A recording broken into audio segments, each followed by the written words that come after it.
Good morning, guys. On this amazing Soulful Sunday episode, I'm speaking with my great friend and holistic wellness coach and teacher, Liana Rader. She's speaking with us today live from Thailand.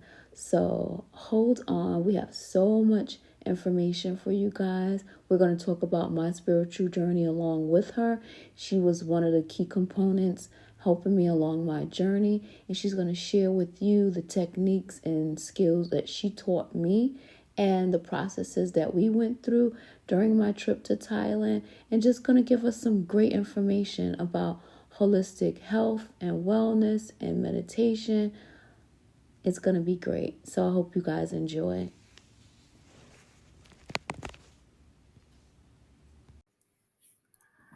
Hi, guys. Thank you so much for tuning in. Today, I'm on a call with a beautiful, beautiful, beautiful soul, a beautiful friend, a beautiful person who has helped me along my spiritual journey. I have mentioned my experience with her in other podcasts. It's the beautiful Liana Rader, and she is here to speak with us. Finally, I'm so excited. I'm actually speaking to her right now from Thailand.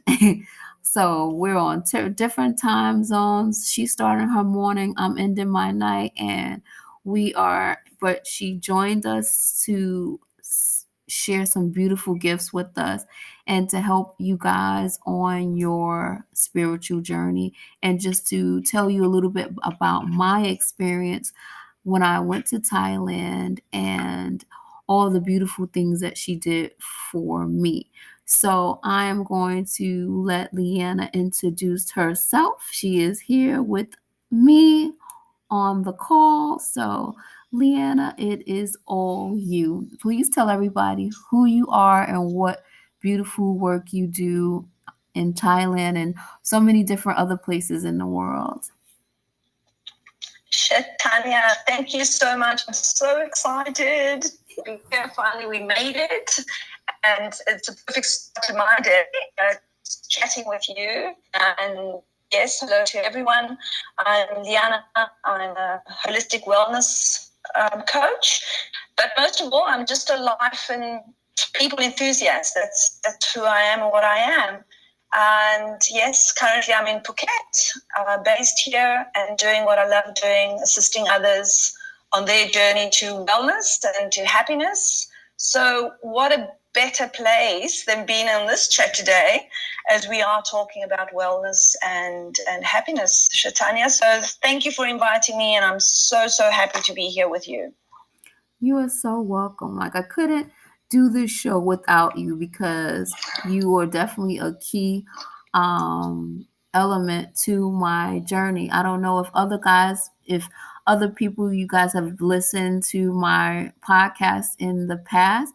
I have mentioned during my healing journey, I took a trip to Thailand because I went there so I could meditate, clear my mind. It was so many different things going on in my life at the time.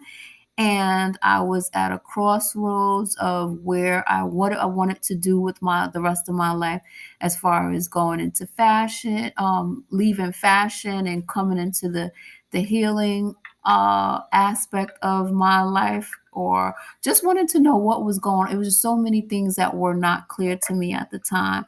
So I went to Thailand to visit for a month to just meditate and clear my mind and just figure things out. And a good friend of mine by the name of Imani introduced me to Liana, and she did such amazing work with me. And like, soon as we met each other, we just bonded and clicked. And I just love her to death. And she has been along even after that journey that I had a year ago when I went and I did my healing with her. She still has been is so helpful still in my journey even to this day. So I want to get in there.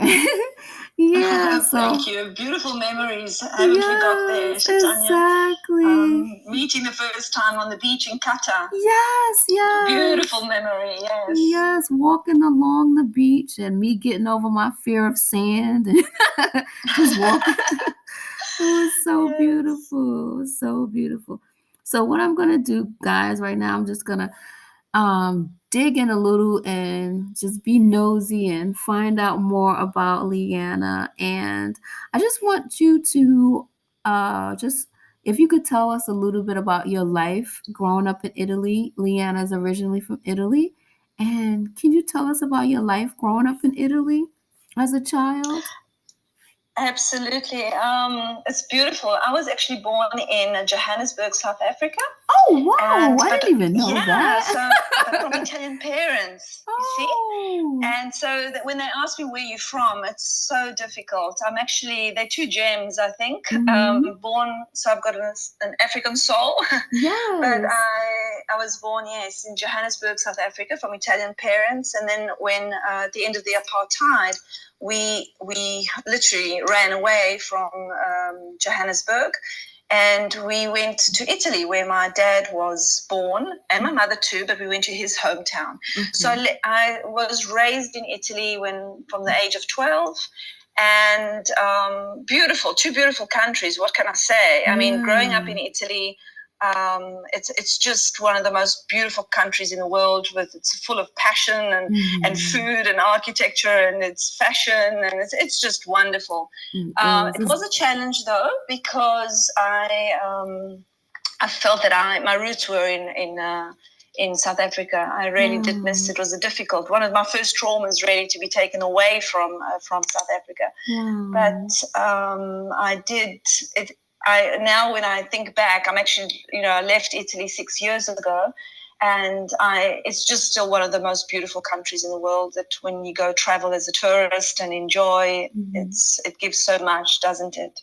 Yes, I can't wait. It's totally on my bucket list.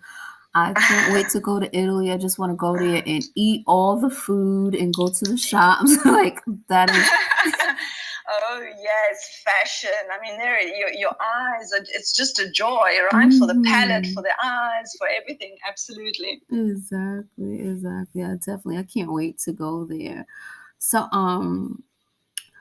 so before I know you were in the beauty industry before you started your journey in healing. But tell us about the moment in your life when you had that spiritual shift and discovered that you had a higher purpose, when you were in the beauty industry and when you decided to get into healing and get into spirituality. Yes, I think that's when we connected immediately, when we had that chat. I remember that day that we met, right? Yes. Coming from the beauty world. And when I was listening to what you were saying, your doubts about the fashion or going to meditation, like as if they were two separate things. Yes. It brought straight back to what my conflict was many years ago, more than 10 years ago, where I know that I was, as a child, I wanted to become a doctor. And I wanted to help heal people, and I wanted to, something good for people. And then I had like a wake-up call when I was getting 40, because I realized that I was completely off track. I was in the beauty industry. I had my shops and retail shops, perfume shops, accessories. Oh gosh, a glamorous, beautiful world. I thought, what am I doing? Instead of helping people here, I'm selling lipstick. And it felt all of a sudden that it was all vain. It was all vanity. I'd lost myself along the way, and which started a whole turmoil within me. It's like, this is nothing to do with spirituality. But Shatanya, I was wrong. And I realized early afterwards, I can see it now that I've come through it. When these two worlds can absolutely collide perfectly, because spirituality is about beauty too.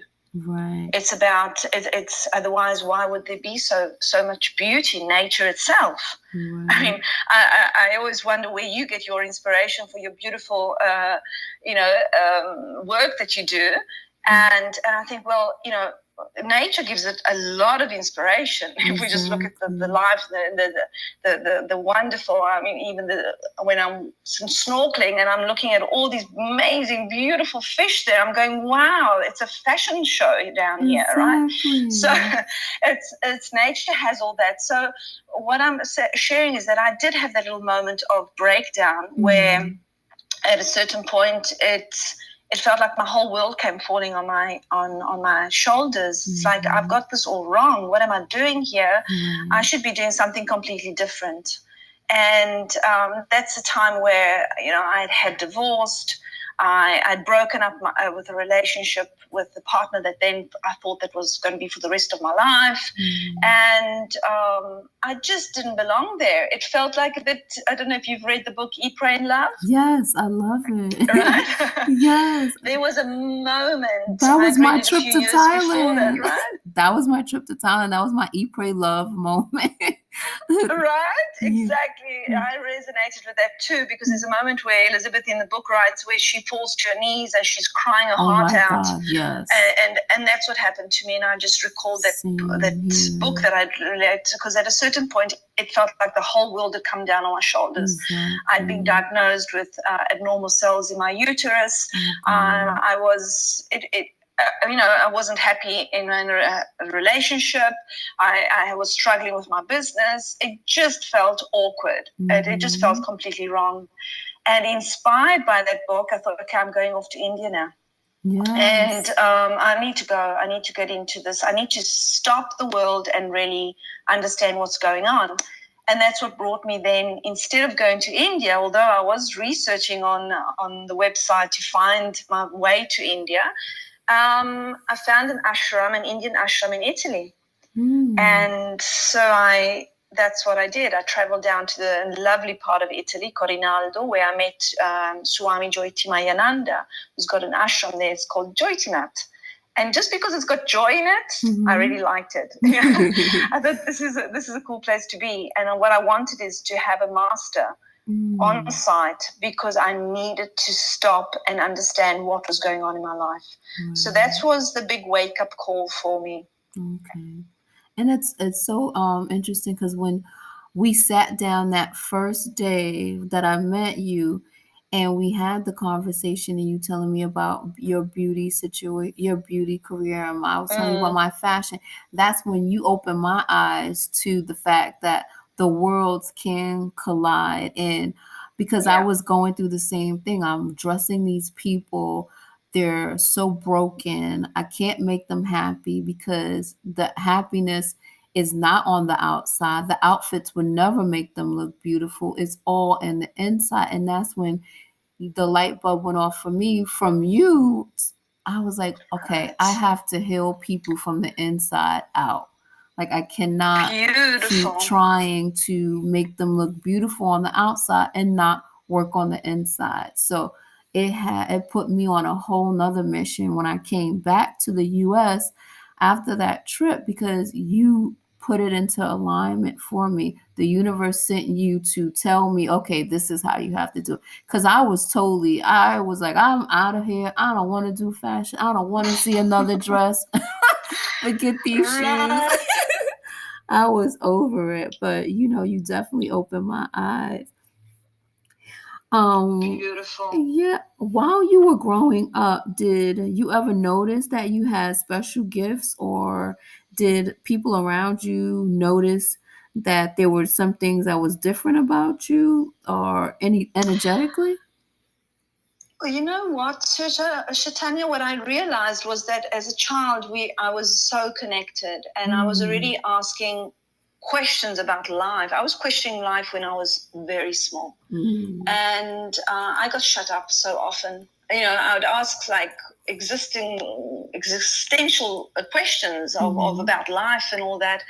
And I would just get shushed by my mother. It's like, oh, Liana, why are you asking those silly questions? It's like, just get on, go out and play now, So I wasn't encouraged. And I believe that I had to shut it down, and I followed what my parents, were guiding me to do, is just, get on with it, go to school, get a job, get married, build a house, build another house, get a car.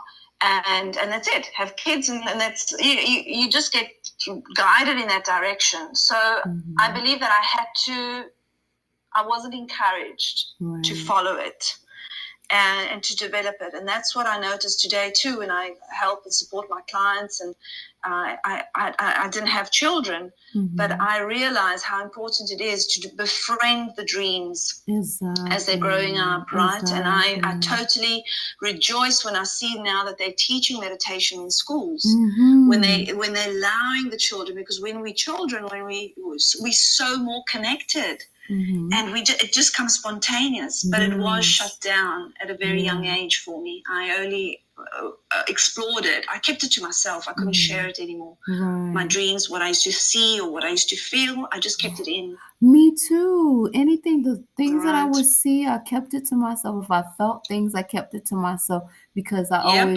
thought that it would be considered weird or strange. And then I grew up in a very Christian household where if it wasn't completely from the Bible, it was seen as evil and dark and the devil, and so you're kind of shunned, by what you're talking about. So because you don't want to be seen as weird or strange or evil, you just keep these things to yourself. So I experienced the same thing too, and that's the reason why I do want to start dealing with teaching children meditation. I used to be regretful that I didn't have my children yet, but I'm so much more grateful because I feel like now I can actually teach them what they need to know.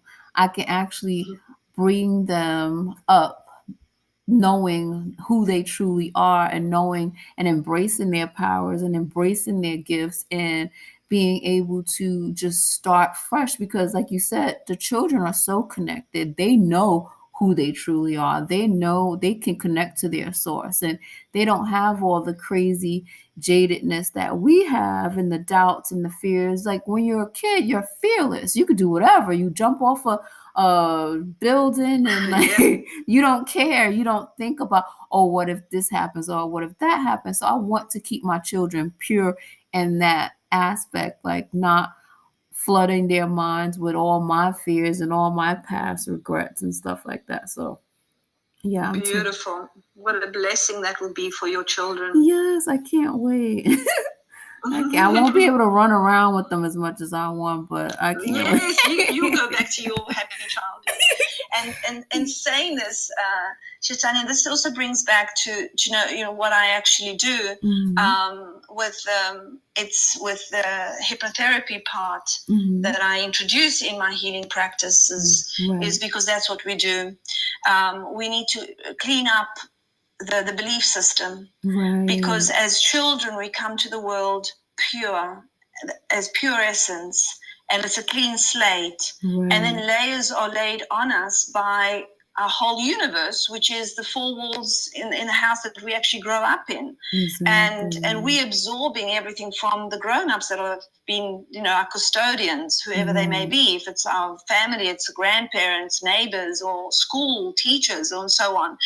And if those belief systems aren't serving us, we just don't know better. We depend on them. So we build on that and we carry that belief all the way through to grown-up life. But if that's holding us back from being who we really need to be, well, then that's what all we do with the work that I love doing is we just go back and clean the memory and change that memory. So we're rewiring our belief system with what we really are today.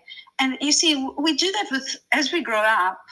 We do that, right? We change our clothes as we're growing up and as we're developing. We change our shoes as clothes. We outgrow clothes. We outgrow shoes. We outgrow our passions or things. We never go clean up our mind and our belief system. We don't do that. It's so true.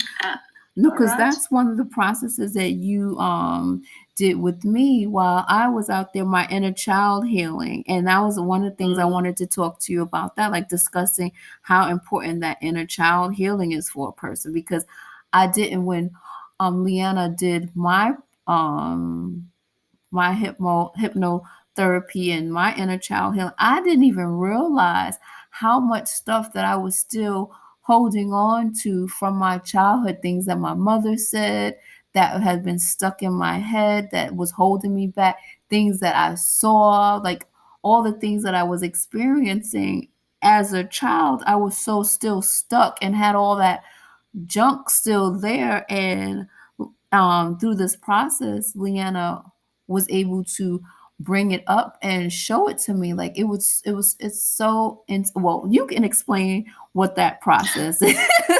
I could only explain what my experience was, but yes, Right. so It's important. fascinating, wasn't it, Yes. Shatanya?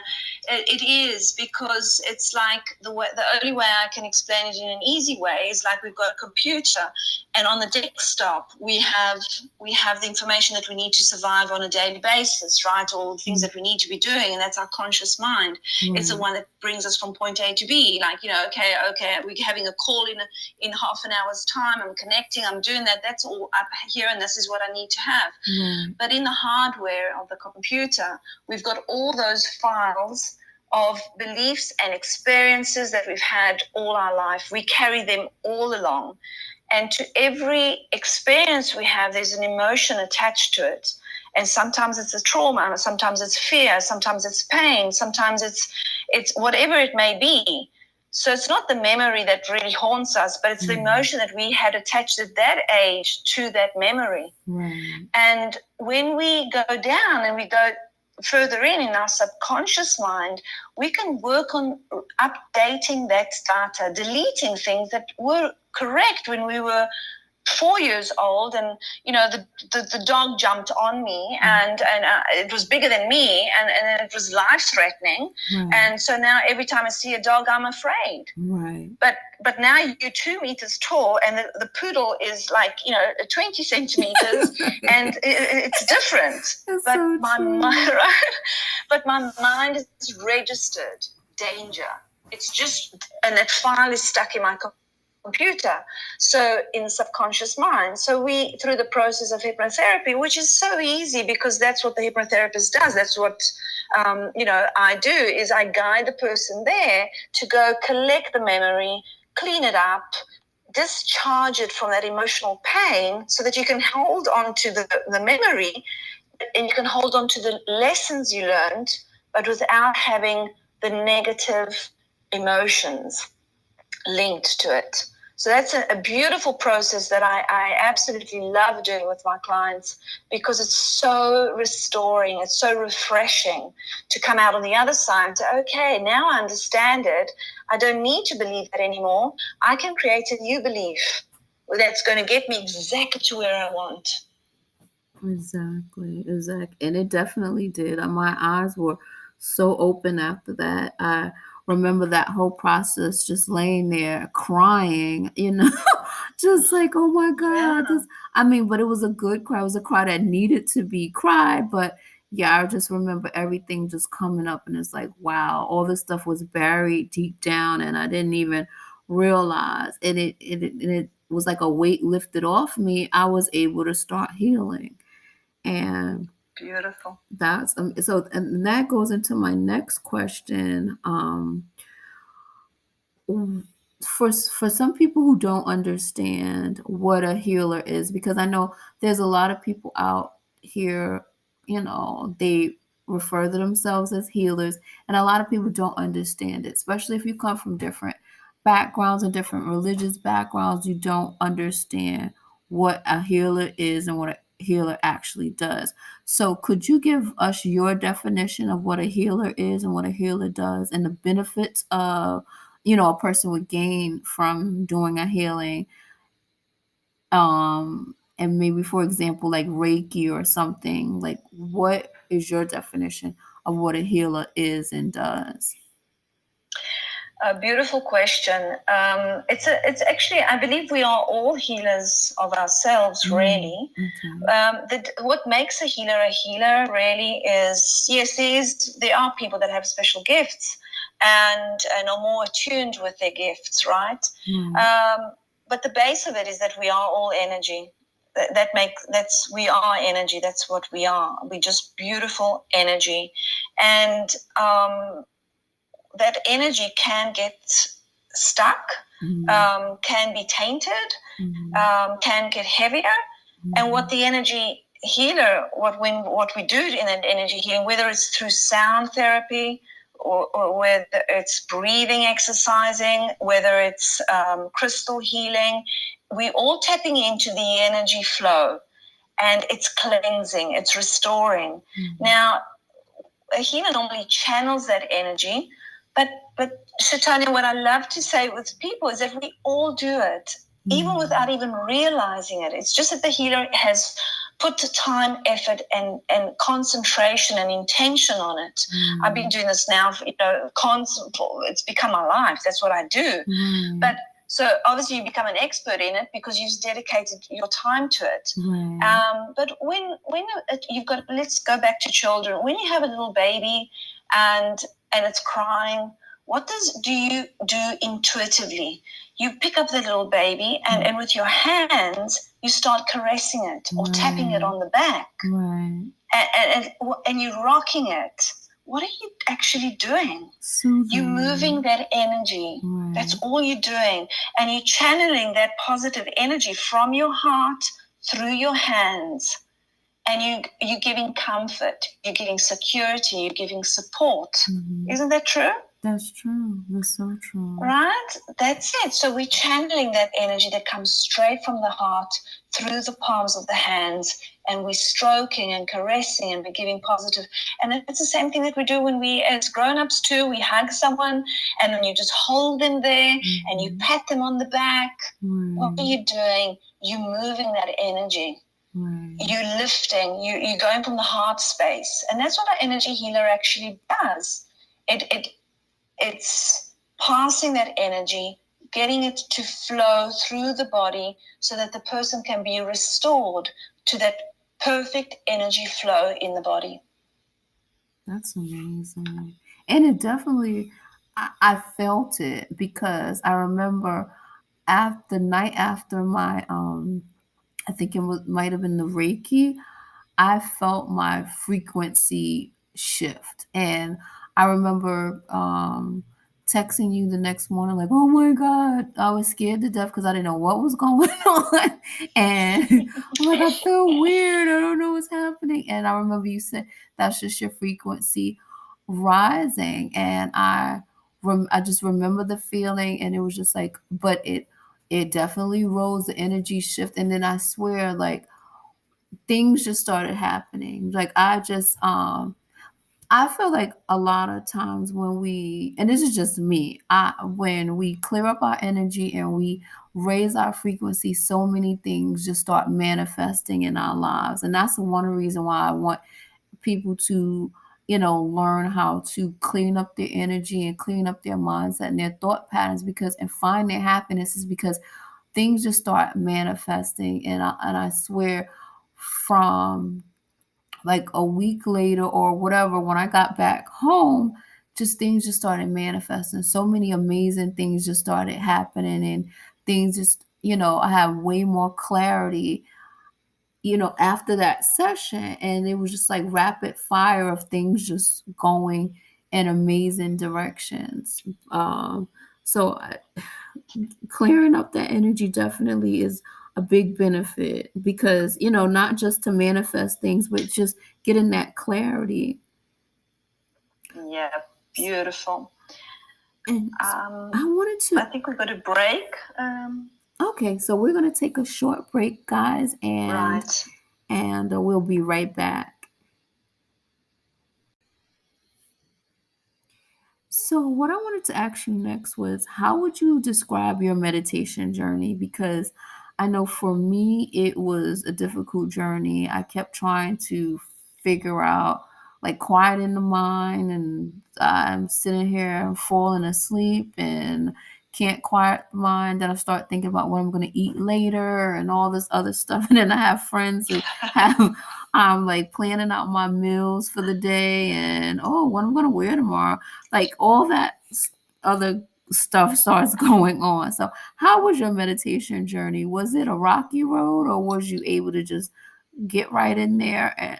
And what did you do to try, to make it better? But Could you explain your journey of meditation? Because I know for a lot of people out here, they are struggling with being able to get their mind clear.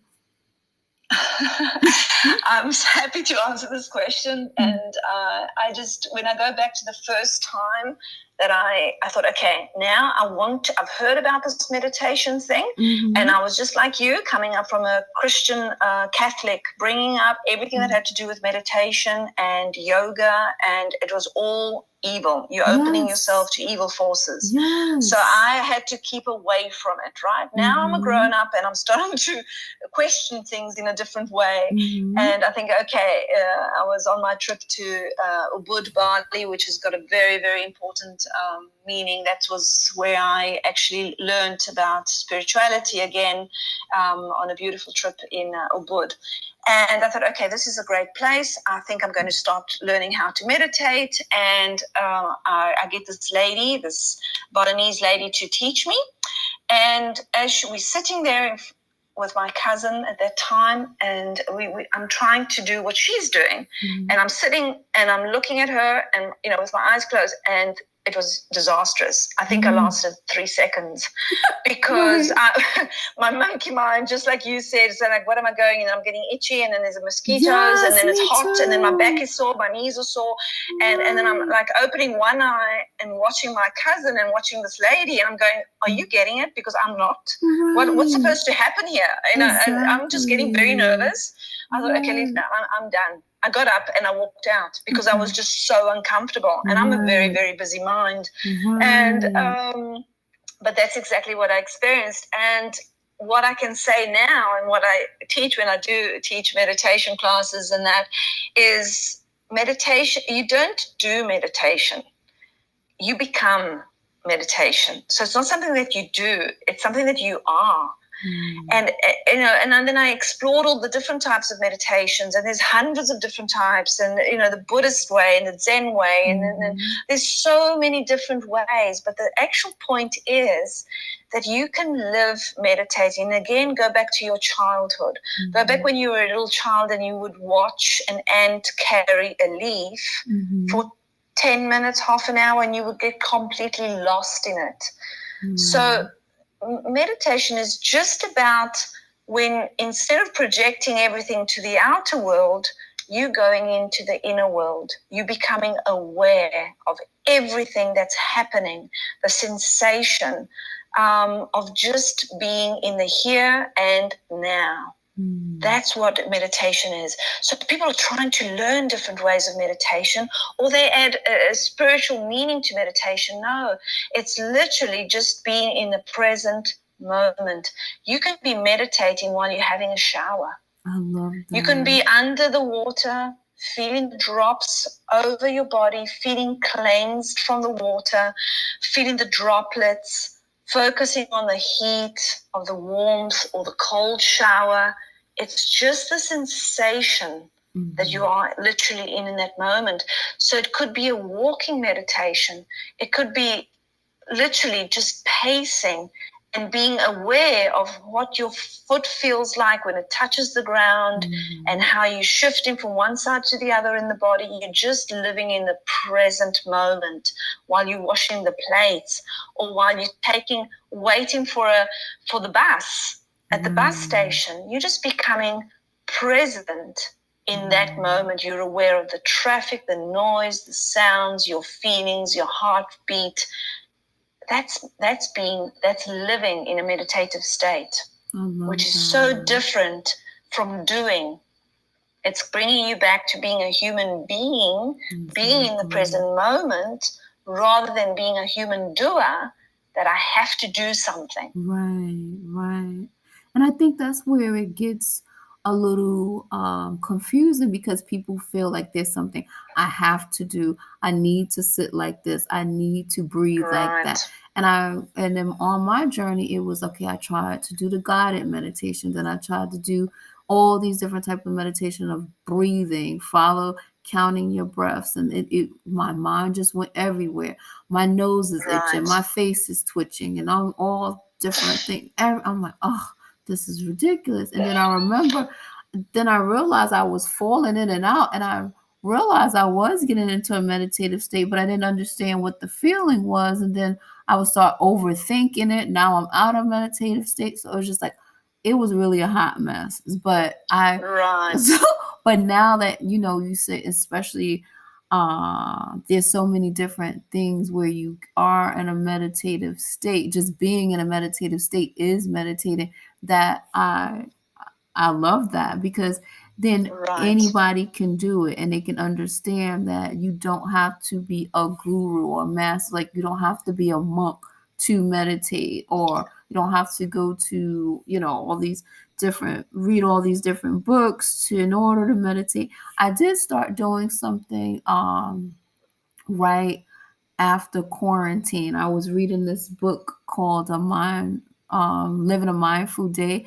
So when you mentioned the shower, that's something that I started doing. I started doing mindful meditation in the shower with essential oils, and just like experiencing the water running over me, experiencing the smell of the lavender, just experiencing that, because sometimes that's all the time you have for the meditation. But I also had to, especially this week, get more in a routine of doing my meditation, like taking out the time to actually lay down and, relax my mind and get in the present. That's it, Shaitan. You said another important word. It's practice. So the mind always will fall into a routine. Mm-hmm. And if you want to pick up something good for yourself, get into a good routine, practice makes perfect. So you want to be doing it on consistently. So what I did at the beginning after that experience is, okay, I created a little space in my home, Mm-hmm. where I made it comfortable. I made it easy for me. It was a comfortable space in the house where I put a cushion, and I put like a few little objects there that would help me. And I brought in smell, sound, texture that would make it comfortable. I created a little space of comfort, and I made sure that every day I would connect to that little space, because it would start my day in a perfect way. And I'm connected to my energy. I'm connected and clean in the sense that I've got the field of life flowing through me. Then I can get into my day. Just like I prepare myself, brace myself to go out and do what I need to be doing, I need to tend my soul's needs. Exactly. And so I created that little space. And every morning at the same time, I did it 2 months. I would sit on that cushion, and I would light my candle, have the beautiful scent. I'd put some soft music, because that's what I needed in that moment. I did what I needed. Someone else can just go for a walk or sit under a tree. And if you're in a busy city, you can find something else. It's like sit under a shower if that is going to help you. But whatever makes you comfortable. And when you're in that comfortable space, well, then you start freeing the mind. You tell the mind, it's okay now. I'm going to sit you just aside for a moment. Thank you, beautiful, busy mind, strategic mind. I'm just going to go to the senses and the being for the moment.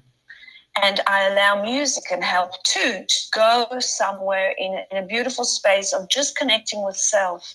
And when I create space for where I'm creating a space for my soul to express itself, and tapping into that beautiful being that I actually am, well, that's where intuition has quiet the mind and the soul will speak.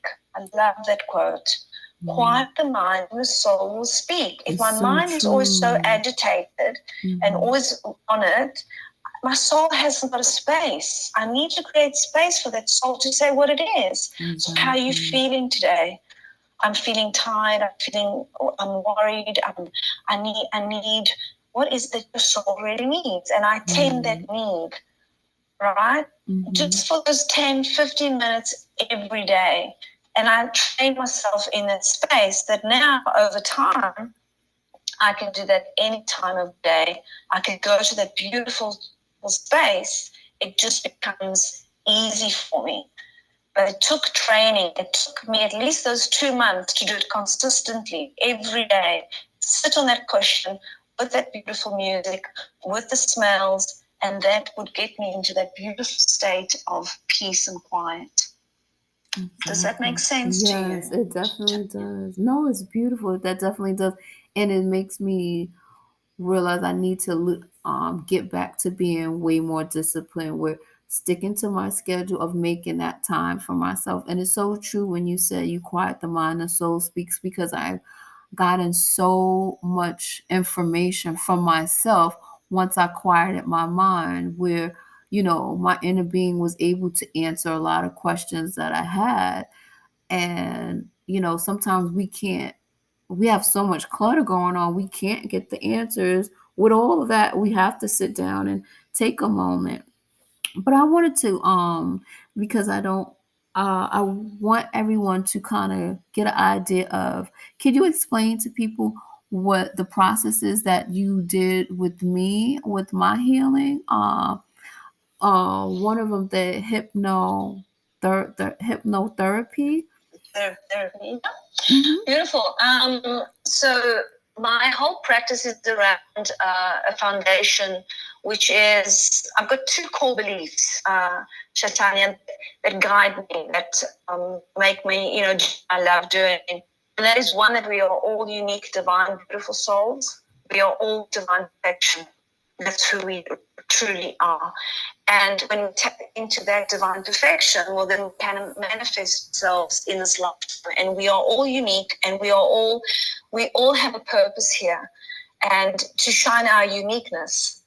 So that's one of the main core beliefs. And the other one is that in order to be happy and to be well and to shine a light and to live our life purpose in this lifetime, we need to align body, mind, and soul. We need to tend, and we need to be whole. And so with that at the base of my practices, we attend the energy, we attend the soul, we listen to the soul, we connect with it, with energy, with sound healing, with crystal therapy, with the aromatherapy. It's all helping the soul, the energy fields. But then with the mind, it's tricky. So with hypnotherapy and with coaching, what I do is we tap into the subconscious mind, as I was sharing a bit before time, and we question the beliefs. And through RTT, which is a beautiful technique of Neurosphere, rapid transformational therapy, we go into the root cause and reason. What is holding you back from being who you really want to be? And those, we go back to the root cause and reason, where you started creating a belief that you're not good enough, that you can't do this, that you're less than other, that I can't live an abundant life. Money doesn't come easily to me. Life is a struggle. I can't be successful and have a family. Right. Create beliefs. So with that therapy, with hypnotherapy, we go back and we go, Stan, where did you get that belief from? Where did you learn that from? Was it from your mother? Was it from the schooling that you received, or the education that you had? Is it a religious belief? What is it? You start questioning it. And when you go to the root cause and reason, where you learned that you're not good enough, well, then you can change, can clean that memory up, and we can rewire ourselves with a different belief. So that's why before I go into the session, I ask the person not what they want to let go of. I want to know what they want from life. What is it that you truly want from life? I want to be successful, and I want to have a family. I want to be successful in both, right? When I have the words and the meanings of what it means to you, once we've cleaned and we've found root cause and reason that's holding you back, the obstacle, and we've cleaned it out, then we can rewire the mind with a new belief. And that's, that I make that recording, that you listen consistently, because I'm giving back the person what they really, truly desire and what they want to be doing. Whether it's, I'm working with a lady now that really wants to heal from lung cancer. And she has. In 4 months, she's healing. She has healed, and she's on a journey where she's telling the body how to function perfectly and to restore itself and to be what it's meant to be doing. And on emotionally releasing the pain, and how she wants to be healthy and keep a healthy diet and choose to eat healthy food rather than unhealthy food, because she knows that then she's got more energy. So all we do with this recording is giving back the mind, this is my new strategy now, dear mind. This is where I want to go. And my mind becomes my assistant that will guide me and make me go exactly where I want to go. But the mind needs to be trained, and the mind needs at least 21 to 66 days, science has proven it, to make it go in autopilot, so that that new belief goes in autopilot. I just do it naturally. I just do it automatically. I don't have to think about it anymore. When I'm at the restaurant, I will be choosing healthy food over unhealthy food. It just becomes natural, like I brush my teeth, or like I know that 4 times 4 is 8. I've learned it. It's become natural. I'm in autopilot. Does it make sense to you? Yes, definitely. Sorry, 4 times 4 is 16, not 8. 4 times 2 is 8. Right? Right. So does that answer a bit your question? It definitely does. It definitely does. And it's definitely worth experiencing. So I would love, so if someone wanted to, because you also do virtual healings as well, because I've had a virtual healing with you. So can you share with everyone like your information so that they can, if they wanted to reach out to you, and I suggest you guys that you do it. Even her virtual healings are amazing. I swear me and Liana are so in tune. When I'm feeling a certain way, she will send me a message and I'm like, how does she know? Like, how did she know I was going through this? Or how did she know I needed those words of encouragement? Like, it is definitely beneficial. Or even if you want to travel out to Thailand and have a session with her or wherever she is. So I'm going to let you tell everyone how they can reach you, how they can get in contact with you, how can they see your work and be a part of this beautiful journey that you have everyone on. Oh, thank you. You can go to my website, which is lianarader.com. And there you'll find a bit of information, or Liana Holistic Wellness on Facebook and Instagram page. I'm working on it. I'm not really good at that, but I am there. So that's an easy way for people to find me on Facebook, Liana Holistic Wellness. And yes, we can transcend time and space with energy, because energy is everywhere. So distance healing works just the same as being in the present room with a person. I do exactly the same things that I would be doing. I lay the crystals, I use the sound bowls, I use the tarot cards, I use whatever is needed with the person being on the other side of the planet. And this is a good thing for me. It's actually been very helpful through COVID-19, because my practice has actually grown. Because then, thanks to Zoom, I do the healing sessions virtually, and also the hypnotherapy and the coaching on Zoom sessions. So I love going on to a journey, the free to be, that's what I've called it, free to be your transformational journey, where we start with a goal, with an outcome that we desire to achieve, and then we go through sessions, 3 sessions over time, once a week, where we travel to that space or to that end goal that the person wants, using these different techniques. It doesn't matter. It comes intuitively. It can be energy healing. It can be hypnotherapy, timeline technology. It doesn't matter. I've mastered over literally 35 years so many different modalities, and I constantly study and research to process and to learn new techniques that will guide that person to the freedom of being. Because that's what I truly enjoy doing. When the person is free to be whatever they want to be, well, then they're contributing and making this world a better place. And they're shining their light. And everyone is different. Just like you, Chaitanya, why I'm so excited to work with you, and I'm so blessed that our paths did meet. And we've got so many similarities, as we've shared before, in the beauty industry and the love meditation and wanting to see beauty around us, right? And how do we get that across? When you're shining your light at your best, you are serving so many other people. So my goal is to get people in their best form and shape and shining their light so that the whole planet can benefit from their beauty. Exactly.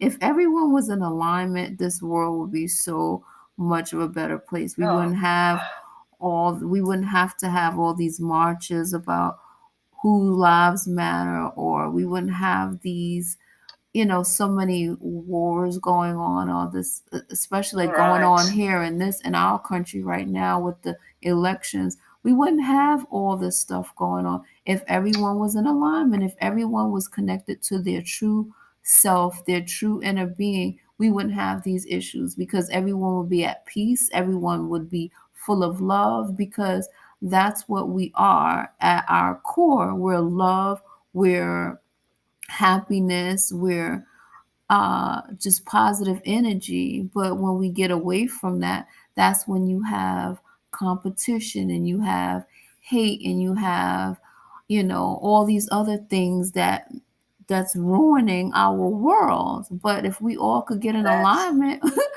we would be right.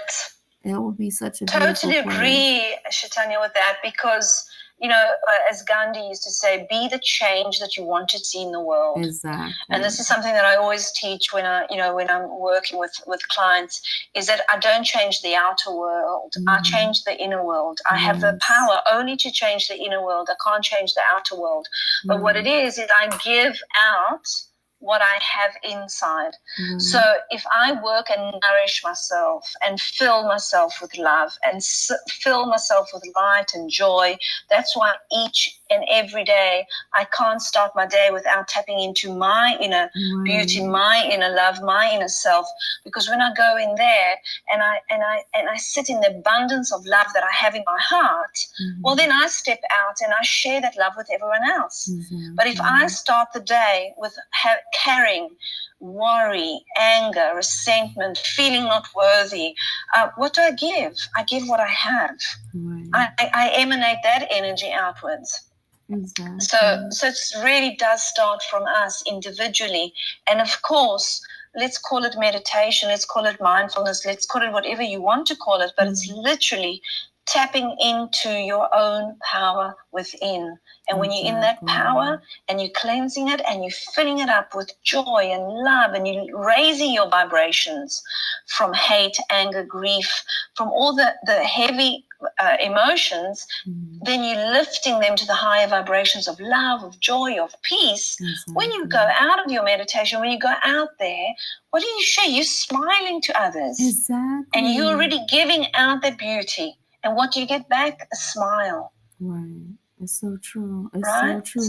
Every time start from us. Yeah, it's so true. Every time I have like a beautiful meditative day, or I start my day right with my routine, it seems like the birds are chirping and everyone's smiling and it's so sunny. It's and it's just like a joy. So it's so true what you put out there.